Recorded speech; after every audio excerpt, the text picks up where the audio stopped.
Hello, welcome to part 3 of the CM 6007 Epoxy training series. In the previous video, you learned how to mix the product together and build the cove. You are now ready to apply the epoxy coating onto the wall surface.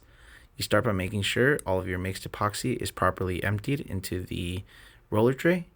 Then you wet out your roller. This is really important for ensuring the most even application onto the substrate, and you start applying.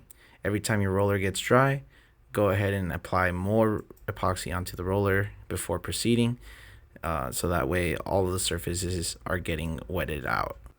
In this video, we used about 1 quart of epoxy in order to cover up all of the wall surfaces.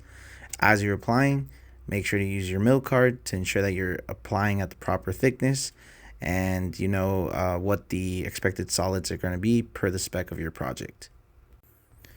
Now, as far as technique goes, it's basic roller technique. You just roll out the material onto the substrate.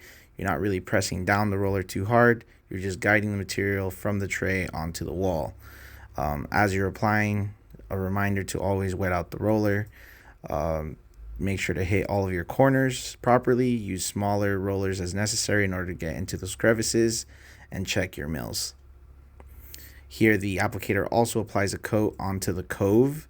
That is to ensure that the thicknesses are all looking even, so that there's no ridge building as you're continuing with your application. You use a brush just to apply the material onto the cove, and then a small roller to give it the same texture as the wall. After you applied your coating, this is what the finished application will look like. So thank you for joining us in this part of the training series. Make sure to watch the rest of the videos to know how to create a finish just like this.